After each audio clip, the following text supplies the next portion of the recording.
ஓம் மகா கணபதியே போற்றி, வெற்றிவேல் முருகனுக்கு அரோகரா. இந்த பதிவில் கந்தர் அனுபூதியிலிருந்து 27வது பாடல் பார்க்கலாம். மிக சிறப்பு வாய்ந்த பாடல்.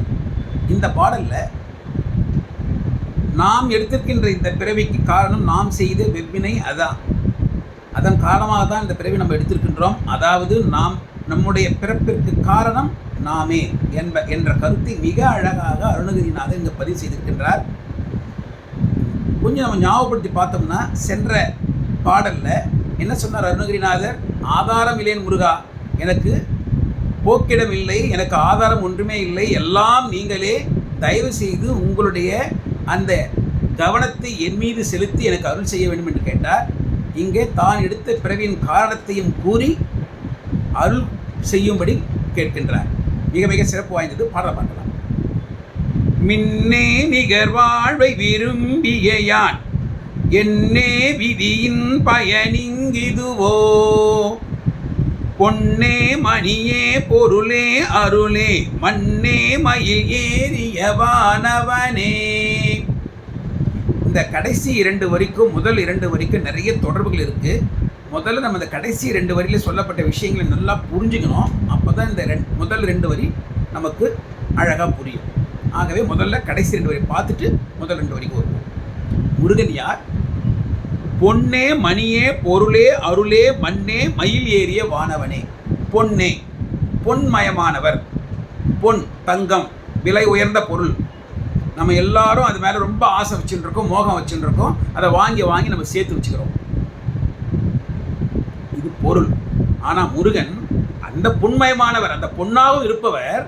அதற்கு மேலாக பொன்மயமாக, பொன் போன்று மிக உயர்ந்த குணங்களை தன்னுள் அடக்கியவர். பொன்னாகவும் இருப்பவர், உயர்ந்த குணங்களாகவும் இருப்பவர். பொன்னே. மணியே. மணின்னு சொன்னாலே என்ன? நவரத்தினங்கள், மிக உயர்ந்த மணிகள். அதில் குறிப்பாக மாணிக்கம் எப்படியாப்பட்டது? தன்னிச்சையாக ஒளி வீசக்கூடியது.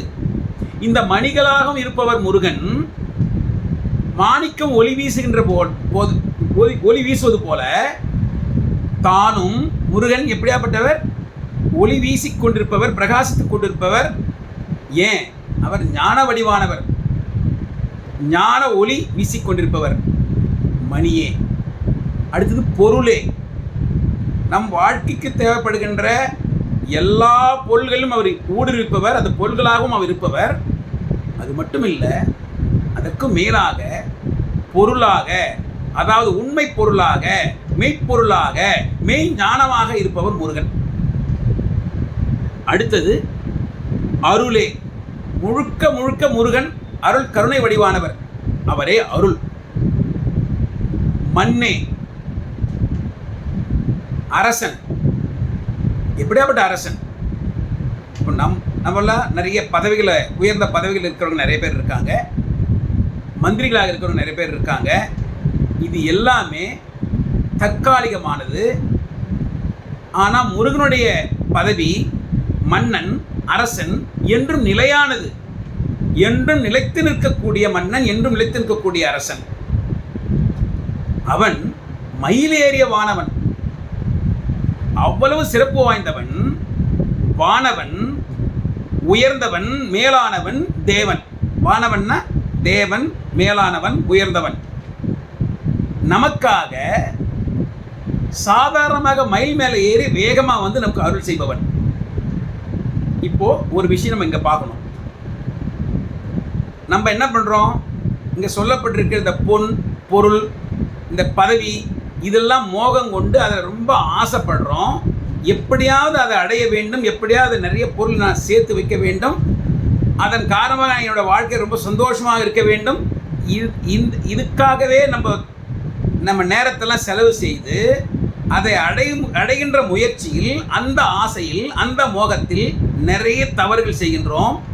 அந்த தவற்றின் காரணமாக நாம் வெவ்வினையில் சிக்கிக்கொள்கின்றோம், கொடிய வினையில் சிக்கிக்கொள்கின்றோம். அந்த வெவ்வினையின் காரணமாக ஏற்படுவதுதான் விதி. அந்த விதியின் காரணமாக நாம் பிறந்திருக்கின்றோம். ஆக நம்முடைய பிறப்புக்கு காரணம் நாமே. இந்த பொருள்கள் மீது, அதாவது இந்த பொருள், பதவி, இதன் மீது ஆசைப்படுவதை கொஞ்சம் நிறுத்தி அதை முருகன் மீது நம்ம செலுத்தினோமே ஆனால் முருகன் எப்படியாப்பட்டவன்? முழுமையான அருளானவன், ஞான ஒளியாக பிரகாசிப்பவன், என்றும் நிலைத்திருக்கக்கூடிய நிலையான பொருள் அவன். அந்த மேலானவன் நமக்காக சாதாரணமாக மயில் மேலே வந்து நமக்கு அருள் செய்பவன். அப்படி அருள் செய்துட்டான்னா நம்ம இந்த பொருள் மீது இருக்கின்ற மோகத்தினால் நாம் தவறு செய்ய மாட்டோம். அப்போது இந்த பிறவி என்ற பிரச்சனை போய் மாட்டிக்க மாட்டோம். இதுதான் சொல்லப்பட்டிருக்கு இந்த முதல் 2 வரியில். இப்போ முதல் 2 வரிக்கு என்ன சொல்லியிருக்கு?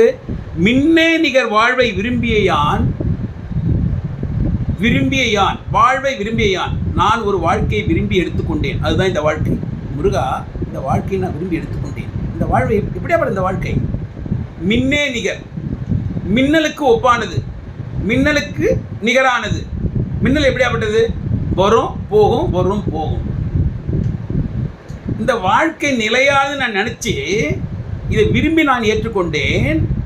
ஆனால் இந்த வாழ்க்கையோ வருது போது. ஏன் இந்த மாதிரி வந்து போயிட்டு இருக்குன்னு பார்த்தா, என்ன இந்த வாழ்க்கையில் நான் எவ்வளோ துன்பப்படுறேன், என்ன விதியின் பயன் இங்கே இதுவோ. ஓஹோ, இதுக்கு காரணம் தான் விதியா? விதினால்தான் நான் அங்கே இந்த மாதிரி வந்திருக்கேனா? ஏற்கனவே நம்ம 25வது பாடல் என்ன சொன்னார்? மெய்யே என வெவ்வினை வாழ்வை உகந்து. இந்த வாழ்க்கை வெவ்வினையால் வந்த வாழ்க்கை. ஆனால் நான் என்ன நினைச்சேன்? மெய்யே என்ன நினைச்சேன்? நான் செய்த வெவ்வினையின் காரணமாக, கொடியவனின் காரணமாக இந்த வாழ்க்கை எனக்கு கிடைச்சிருக்கு. ஆனால் நான் நினைத்ததோ இதுதான் மெய்யின்னு நினைச்சேன், இதுதான் உண்மையானது நினைச்சேன், இதுதான் நிலையானது நினைச்சேன். ஆனால் இப்போ இங்கே என்ன சொல்றார்? மின்னே நிகர். இந்த வாழ்க்கை நிலையானது இல்லை, உண்மையானது இல்லை. ஆனால் நான் இது உண்மையான நினச்சிண்டு இதை விரும்பி கேட்டு இங்கே வந்திருக்கேன். எப்படி கேட்டோம்? நாம் செய்த வினையின் காரணமாக, நாம் செய்த வினையை நம்ம கழிக்க வேண்டும். இந்த வினையின் காரணமாக அதையே விதியாக கொண்டு நம்ம வந்து பிறந்திருக்கிறோம். ஆனால் இங்கே நான் ரொம்ப துன்பப்படுறேன். முருகா, இந்த வினையிலிருந்து நான் வெளியே வர வேண்டும். எனக்கு இது விதி என்பதே பூஜ்யமாக வேண்டும், எல்லாம் இல்லாமல் சரி பண்ண வேண்டும். அதுக்கு உங்களுடைய அருள் வேண்டும். அதுக்கு நம்ம என்ன பண்ணணும்? இந்த பொன் பொருள் பதவி இதன் மேலே ஆசையை நிறுத்தி அந்த ஆசையை முருகன் மீது செலுத்த வேண்டும். முருகனோ அருள் வடிவானவன், கருணை வடிவானவன், ஞான ஒளி வடிவானவன். நமக்கு ஞானத்தையும் கொடுப்பான், நமக்கு அருளையும் கொடுத்து மயிலேறி வந்து நம்மளை ஆட்கொள்வான். அவ்வளவு சிறப்பு வாய்ந்த பாடல் இந்த பாடல். ஆக இதிலிருந்து நம்ம தெரிஞ்சுக்கிறது என்ன? பொன் பொருள் பதவி இந்த ஆசையை நிறுத்தி, இந்த ஆசையின் காரணமாக நாம் தவறு செய்கின்றோம், அதன் காரணமாக நாம் பிறக்கின்றோம். இதை நிறுத்தி முருகன் மீது வணங்கினால் இதற்கு ஒரு வழி கிடைக்கும். இதை நாம் புரிந்து கொள்ள வேண்டும். ஆகவே முருகனை வணங்க வேண்டும். பாடலை பார்க்கலாமா? மின்னே நிகர் வாழ்வை விரும்பிய யான் என்னே விதியின் பயனிங்கிதுவோ. பொன்னே மணியே பொருளே அருளே மண்ணே மயில் ஏறியவானவனே. வெற்றிவேல் முருகனுக்கு அரோகரா, ஞானவேல் முருகனுக்கு அரோகரா, கந்தவேல் முருகனுக்கு அரோகரா. தவறாம கருத்துக்கள் அந்த கமெண்ட்ஸில் பதிவு பண்ணுங்க. வெற்றிவேல் முருகனுக்கு அரோகரா. ஓம் சரவண பவன்.